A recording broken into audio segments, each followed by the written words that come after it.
Hi friends, welcome to my channel. ಇವತ್ತು ಮಹಾಭಾರತದ 41ನೇ episode. Yudhishthira ಪ್ರಪಂಚದಲ್ಲಿರುವ ರಾಜರೆಲ್ಲರನ್ನೂ ಆಶ್ರಿತರನ್ನಾಗಿ ಮಾಡಿಕೊಂಡು ಅವರು ನೀಡುವ ಕಪ್ಪ ಕಾಣಿಕೆಗಳಿಂದ ಬೊಕ್ಕಸವನ್ನು ತುಂಬಬೇಕೆಂದು ನಾನು ನಿಧಿಗಳಿಗೆ ಒಡೆಯನಾಗಿರುವ ಕುಬೇರನಿಂದ ಉತ್ತರ ದಿಕ್ಕಿನ ಕಡೆಗೆ ಚೈತ್ರಯಾತ್ರೆಗೆ ಹೊರಡಬೇಕೆಂದಿರುತ್ತೇನೆ ಎಂದು ಅರ್ಜುನನು ನುಡಿದ ಮಾತುಗಳನ್ನು ಕೇಳಿ ಆತನನ್ನು ಆಶೀರ್ವದಿಸಿ ಕಳುಹಿಸಿಕೊಟ್ಟರು. ಅರ್ಜುನನನ್ನು ಹಿಂಬಾಲಿಸಿ ಹೊರಟ ಭೀಮ, ನಕುಲ, ಸಹದೇವರು ಅಗ್ರಜನಿಂದ ಆಶೀರ್ವಾದ ಪಡೆದು ಒಬ್ಬೊಬ್ಬರು ಒಂದೊಂದು ದಿಕ್ಕಿಗೆ ಪ್ರಯಾಣ ಬೆಳೆಸಿದರು. ಭೀಮನು ಪೂರ್ವ ದಿಕ್ಕಿಗೂ, ನಕುಲನು ಪಶ್ಚಿಮ ದಿಕ್ಕಿಗೂ ಹಾಗೂ ಸಹದೇವನು ದಕ್ಷಿಣ ದಿಕ್ಕಿಗೂ ಹೊರಟರು. ಉತ್ತರ ದಿಕ್ಕಿನ ದಿಗ್ವಿಜಯಕ್ಕಾಗಿ ಹೋದ ಅರ್ಜುನನು ಕುಲಿಂದ ರಾಜ್ಯ, ಶಾಕಲ ದ್ವೀಪ ಇಲ್ಲಿನ ರಾಜರನ್ನು ಸೋಲಿಸಿ ಬಳಿಕ ನರಕಾಸುರನ ಮಗ ಭಗದತ್ತನಾಳುತ್ತಿದ್ದ ಪ್ರಾಗ್ಜ್ಯೋತಿಷಪುರಕ್ಕೆ ಮುತ್ತಿಗೆ ಹಾಕಿದನು. ಅರ್ಜುನನು ಭಗದತ್ತನೊಡನೆ ನಡೆಸಿದ ಯುದ್ಧ ಭಯಂಕರವಾಗಿಯೇ ಇದ್ದಿತು. 8 ದಿನಗಳ ಕಾಲ ಅವಿಚ್ಛಿನ್ನವಾಗಿ ಸಮರ ನಡೆಯಿತು. ಅರ್ಜುನನಿಗೆ ಸ್ವಲ್ಪವೂ ಬಳಲಿಕೆಯಾಗಲಿಲ್ಲ. ಇನ್ನೂ ರಣೋತ್ಸಾಹದಲ್ಲೇ ಇದ್ದುದನ್ನು ಕಂಡು ಭಗದತ್ತ ಅರ್ಜುನನ ಮನೋಭೀಷ್ಟವನ್ನು ಕೇಳಿ ತಿಳಿದನು. ಯುಧಿಷ್ಠಿರನು ಚಕ್ರವರ್ತಿಯಾಗುವುದಕ್ಕೆ ತನ್ನದೇನೂ ಅಭ್ಯಂತರವಿಲ್ಲವೆಂದು ಯುಧಿಷ್ಠಿರನಲ್ಲಿ ತನಗೆ ವಿಶ್ವಾಸವಿದೆ ಎಂದು ಹೇಳಿದನು. ಇದರಿಂದ ಅರ್ಜುನ ಸಂತುಷ್ಟನಾಗಿ ಅಲ್ಲಿಂದ ಹೊರಟು ಕಾಶ್ಮೀರದಲ್ಲಿದ್ದ ಕ್ಷತ್ರಿಯ ರಾಜರು ಸೇರಿದಂತೆ ಅನೇಕ ರಾಜರನ್ನು ಗೆದ್ದನು.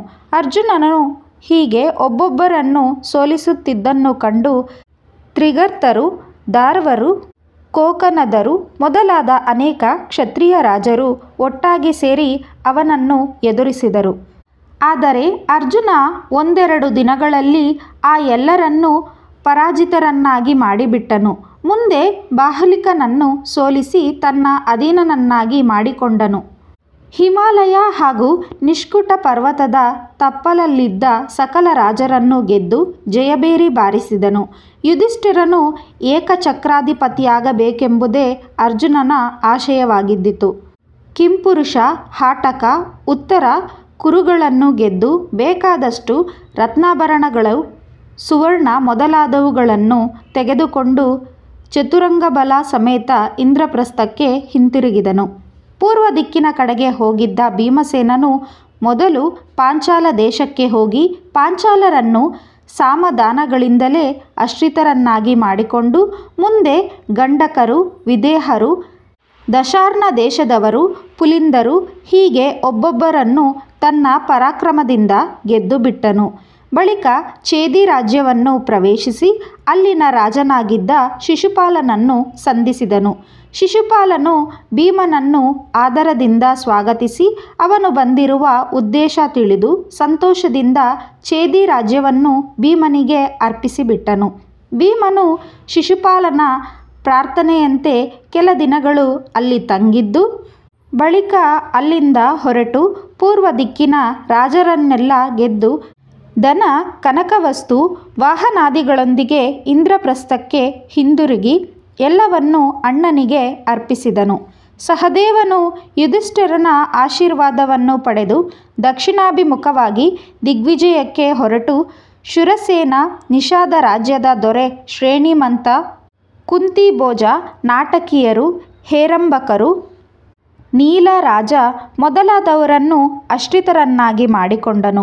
ಕೆಲವರನ್ನು ಸಾಮದಾನಗಳಿಂದಲೂ ಕೆಲವರನ್ನು ಯುದ್ಧದಲ್ಲೂ ಪರಾಭವಗೊಳಿಸಿದನು. ಹೀಗೆ ಚತುರೋಪಾಯ ಪ್ರಯೋಗಗಳಿಂದ ದಕ್ಷಿಣ ದಿಕ್ಕಿನ ರಾಜರೆಲ್ಲರನ್ನೂ ಗೆದ್ದು ಕಪ್ಪ ಕಾಣಿಕೆಗಳನ್ನು ತೆಗೆದುಕೊಂಡು ಬಂದು ಅಣ್ಣ ಯುಧಿಷ್ಠಿರನ ಪಾದಾರವಿಂದಗಳಲ್ಲಿ ಸಮರ್ಪಿಸಿದನು. ನಕುಲನು ಪಶ್ಚಿಮ ದಿಕ್ಕಿನ ಕಡೆ ಪ್ರಬಲವಾದ ಸೇನೆಯೊಡನೆ ಹೊರಟು ಆಕ್ರೋಶನೆಂಬ ರಾಜರ್ಷಿಯೊಡನೆ ಘೋರ ಯುದ್ಧ ಮಾಡಿ ಅವನನ್ನು ತನ್ನ ಆಶ್ರಿತ ರಾಜನನ್ನಾಗಿ ಮಾಡಿಕೊಂಡನು. ಕಡಲ ತೀರ ಪ್ರದೇಶದಲ್ಲಿದ್ದ ಕೆಲವು ರಾಜರನ್ನು ಸೋಲಿಸಿ ದ್ವಾರವತಿಗೆ ಬಂದಾಗ ಶ್ರೀಕೃಷ್ಣನು ಒಡನೆಯೇ ಬಂದು ಯುಧಿಷ್ಠಿರನ ಸಾರ್ವಭೌಮತ್ವವನ್ನು ಒಪ್ಪಿಕೊಂಡು ಕಪ್ಪ ಕಾಣಿಕೆಗಳನ್ನು ಪ್ರೀತಿಪೂರ್ವಕವಾಗಿ ಸಲ್ಲಿಸಿದರು. ನಕುಲ ಇನ್ನೂ ಕೆಲವು ರಾಜರನ್ನು ಆಶ್ರಿತರನ್ನಾಗಿ ಮಾಡಿಕೊಂಡು ಅವರೆಲ್ಲ ಇತ್ತ ಕಪ್ಪ ಕಾಣಿಕೆಗಳೊಡನೆ ಇಂದ್ರಪ್ರಸ್ಥಕ್ಕೆ ಬಂದು ಅಣ್ಣನ ಸಾರ್ವಭೌಮತ್ವವನ್ನು ಭೀಮಾರ್ಜುನ ಸಹದೇವರೊಂದಿಗೆ ಯುಧಿಷ್ಠಿರನು ತನ್ನ ಬೊಕ್ಕಸದಲ್ಲಿದ್ದ ಐಶ್ವರ್ಯದ ಪರಿಮಿತಿಯನ್ನು ಉಗ್ರಾಣದಲ್ಲಿನ ಧಾನ್ಯದ ಸಂಗ್ರಹವನ್ನು ಪರಿಶೀಲಿಸಿ ರಾಜಸೂಯ ಯಾಗ ಕೈಗೊಳ್ಳಲು ನಿಶ್ಚಯಿಸಿದರು. ಯುಧಿಷ್ಠಿರನ ಬಂಧು ಮಿತ್ರರು ರಾಜ್ಯದ ಉನ್ನತಾಧಿಕಾರಿಗಳು ಅವರಲ್ಲಿಗೆ ಬಂದು ರಾಜಸೂಯ ಯಾಗ ಮಾಡಲು ಸಮಯ ಸೂಕ್ತವಾಗಿದೆ ಎಂದು ಅಭಿಪ್ರಾಯಪಟ್ಟರು. ಅದೇ ಸಮಯಕ್ಕೆ ದ್ವಾರಕೆಯಿಂದ ಶ್ರೀಕೃಷ್ಣನು ಅಪಾರ ರತ್ನಾಭರಣ ವಜ್ರವೈಡೂರ್ಯಾದಿಗಳ ಸಮೇತ ಇಂದ್ರಪ್ರಸ್ಥಕ್ಕೆ ಆಗಮಿಸಿದರು. ಹರ್ಷಚಿತ್ತನಾದ ಯುಧಿಷ್ಠಿರನು ಶ್ರೀಕೃಷ್ಣ ಮತ್ತು ಅವರ ಪರಿವಾರವನ್ನು ಯಥೋಚಿತವಾಗಿ ಸತ್ಕರಿಸಿದ ನಂತರ ತಾನು ಸಂಪಾದಿಸಿರುವ ಐಶ್ವರ್ಯವನ್ನು ಯಜ್ಞ ಯಾಗಾದಿಗಳಲ್ಲಿ ವಿನಿಯೋಗಿಸಬೇಕೆಂದಿರುವನೆಂದು ಕೃಷ್ಣನಲ್ಲಿ ಹೇಳಿಕೊಂಡನು. ಕೃಷ್ಣ, ನಿನ್ನ ಅನುಗ್ರಹ ಈ ಅಖಂಡ ಭರತಖಂಡವೇ ನನ್ನ ಅಧೀನವಾಗಿರುತ್ತದೆ ಎಂದು ವಿನೀತವಾಗಿ ನುಡಿದರು. ಅದಕ್ಕೆ ಶ್ರೀಕೃಷ್ಣನು, ಯುಧಿಷ್ಠಿರ, ನೀನೀಗ ಚಕ್ರವರ್ತಿ ಎನಿಸಿಕೊಳ್ಳಲು ಅರ್ಹನಿರುವೆ. ರಾಜಸೂಯ ಯಾಗವನ್ನು ಮಾಡಲು ಇದು ಸಕಾಲ. ಅದರಿಂದ ನೀನು ಫಲವನ್ನು ಪಡೆದೆಯಾದರೆ ನಮಗೂ ಆ ಫಲವು ಪ್ರಾಪ್ತವಾಗುವುದು. ಆದುದರಿಂದ ಒಡನೆಯೇ ಋತ್ವಿಜರನ್ನು ಬರಮಾಡಿ ಯಾಗವನ್ನು ಪ್ರಾರಂಭಿಸು.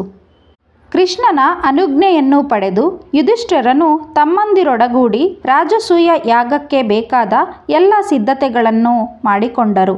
ಯಾಗಕ್ಕೆ ಬರುವಂತೆ ದೇಶ ವಿದೇಶಗಳ ರಾಜರುಗಳಿಗೆ ಕರೆ ಕಳುಹಿಸಿದರು. ವೇದವ್ಯಾಸರೇ ಯಾಗಕ್ಕೆ ಬ್ರಹ್ಮರಾದರು. ಧನಂಜಯ ವಂಶ ಪ್ರದೀಪರಾದ ಸುಸಾಮ ಎಂಬುವರು ಉದ್ಗಾತೃಗಳಾದರು. ದೌಮ್ಯ ಮುನಿಗಳು ಮತ್ತು ವಸುವಿನ ಮಕ್ಕಳಾದ ಪೈಲರು ಪ್ರಧಾನ ಹೋತೃಗಳಾದರು. ಯಾಗಶಾಲೆಯು ಶಾಸ್ತ್ರೋಕ್ತವಾಗಿ ನಿರ್ಮಾಣವಾಯಿತು. ಸಕಲವೂ ಸಿದ್ಧವಾದೊಡನೆ ಶುಭ ಮುಹೂರ್ತದಲ್ಲಿ ಬ್ರಾಹ್ಮಣರು ಯುಧಿಷ್ಠಿರನಿಗೆ ಯಾಗದ ದೀಕ್ಷೆಯನ್ನು ಕೊಟ್ಟರು. ಯಾಗಕ್ಕೆಂದು ಅಸಂಖ್ಯಾತ ಪಂಡಿತರು ಯುಧಿಷ್ಠಿರನ ಆಹ್ವಾನದ ಮೇರೆಗೆ ಇಂದ್ರಪ್ರಸ್ಥಕ್ಕೆ ಬಂದರು. ಯುಧಿಷ್ಠಿರನ ಅಣತಿಯ ಮೇರೆಗೆ ನಕುಲನು ಹಸ್ತಿನಾವತಿಗೆ ಹೋಗಿ ಧೃತರಾಷ್ಟ್ರ, ಭೀಷ್ಮ, ದ್ರೋಣ, ಕೃಪ, ಅಶ್ವತ್ಥಾಮ, ದುರ್ಯೋಧನಾದಿಗಳನ್ನು ಯಾಗಕ್ಕೆ ಬರಬೇಕೆಂದು ಆಹ್ವಾನಿಸಿದರು. ಕುರು ಪ್ರಮುಖರೆಲ್ಲರೂ ಯುಧಿಷ್ಠಿರನ ಆಹ್ವಾನವನ್ನು ಅಂಗೀಕರಿಸಿ ಇಂದ್ರಪ್ರಸ್ಥಕ್ಕೆ ಬಂದರು. ಅವರೆಲ್ಲರಿಗೂ ಯಾಗದ ಜೊತೆಗೆ ಮಯನಿಂದ ನಿರ್ಮಿತವಾದ ಸಭಾಮಂದಿರವನ್ನು ನೋಡುವ ಕುತೂಹಲವಿದ್ದಿತು. ದೇಶ ವಿದೇಶಗಳಿಂದ ಹಲವರು ರಾಜರು ಬಂದು ಸೇರಿದರು. ಇಂದ್ರಪ್ರಸ್ಥ ನಗರ ಸ್ವರ್ಗದಲ್ಲಿನ ಇಂದ್ರನಗರಿಯಂತೆ ಕಂಗೊಳಿಸುತ್ತಿದ್ದಿತು. ಯುಧಿಷ್ಠಿರನು ಬಂದ ಎಲ್ಲರಿಗೂ ಬಿಡಾರಗಳನ್ನು ವ್ಯವಸ್ಥೆ ಮಾಡಿದ್ದನು. ಭೋಜನ ಮನೋರಂಜನೆಗಳ ಏರ್ಪಾಟು ಇದ್ದಿತು. ತನ್ನ ಬಂಧುಗಳನ್ನು ಒಂದೊಂದು ಕೆಲಸಕ್ಕೂ ನಿಯೋಜಿಸಿದನು. ದುಶಾಸನ ಭೋಜನ ವ್ಯವಸ್ಥೆಯಲ್ಲಿ ನಿಯುಕ್ತನಾಗಿದ್ದರೆ ಅಶ್ವತ್ಥಾಮ ನೆರೆದಿದ್ದ ಬ್ರಾಹ್ಮಣರ ಯೋಗಕ್ಷೇಮ ವಿಚಾರಿಸುತ್ತಿದ್ದನು. ಕೃಪಾಚಾರ್ಯ ಬ್ರಾಹ್ಮಣರಿಗೆ ಭೂರಿ ದಕ್ಷಿಣೆಗಳು ಕೊಡುವ ಕೆಲಸ ನಿರ್ವಹಿಸುತ್ತಿದ್ದರು. ವಿದುರನು ಬೊಕ್ಕಸದ ಹಣವನ್ನು ವಿನಿಯೋಗ ಮಾಡುವುದಕ್ಕೆ ನೇಮಕವಾಗಿದ್ದರು. ರಾಜರು ತರುವ ಕಪ್ಪ ಕಾಣಿಕೆಗಳನ್ನು ಬೊಕ್ಕಸಕ್ಕೆ ತುಂಬುವ ಕೆಲಸ ಮಾಡುತ್ತಿದ್ದರು. ಯುಧಿಷ್ಠಿರನು ಶ್ರೀಕೃಷ್ಣನಿಗೆ ಯಾವ ಕಾರ್ಯವನ್ನು ಹೇಳದಿದ್ದರೂ ಪರಮಾತ್ಮನು ಯುಧಿಷ್ಠಿರನಿಗೆ ಉತ್ತಮವಾದ ಫಲ ಸಿಗಲೆಂದು ಬ್ರಾಹ್ಮಣೋತ್ತಮರ ಕಾಲು ತೊಳೆಯುವ ಕಾರ್ಯ ಮಾಡುತ್ತಿದ್ದರು. ರಾಜಸೂಯ ಯಾಗದಲ್ಲಿ ಬ್ರಾಹ್ಮಣರ ಕ್ಷತ್ರಿಯರ ಸಮಾಗಮವಾಗಿದ್ದಿತು. ದೇವತೆಗಳು ಯಜ್ಞದ ಹವಿಸ್ಸುಗಳಿಂದ ತೃಪ್ತರಾದಂತೆ ಬ್ರಾಹ್ಮಣರು ದಕ್ಷಿಣೆಗಳಿಂದ ಭೋಜನದಿಂದ ತೃಪ್ತರಾದರು. ಯಾಗವು ಸಾಂಗೋಪಾಂಗವಾಗಿ ನೆರವೇರಿ ಪೂರ್ಣವಾಯಿತು. ಯಾಗಕ್ಕೆ ಮಹರ್ಷಿ ನಾರದರು ಬಂದಿದ್ದರು. ಅವರಿಗೆ ಶ್ರೀಕೃಷ್ಣನು ಪರಮಾತ್ಮನೆಂಬುದನ್ನು ಯಜ್ಞಯಾಗಾದಿಗಳಲ್ಲಿ ಆ ಮಹಾಪುರುಷನನ್ನು ಎಲ್ಲರೂ ಆರಾಧಿಸುತ್ತಾರೆಂದು ತಿಳಿದಿದ್ದಿತು. ಈ ವಿಡಿಯೋ ನಿಮಗೆ ಇಷ್ಟ ಆಗಿದ್ದರೆ ವಿಡಿಯೋನ ಲೈಕ್ ಮಾಡಿ, ಶೇರ್ ಮಾಡಿ, ನಮ್ಮ ಚಾನಲ್ನ ಸಬ್ಸ್ಕ್ರೈಬ್ ಮಾಡ್ಕೊಳ್ಳಿ. Thank you for watching.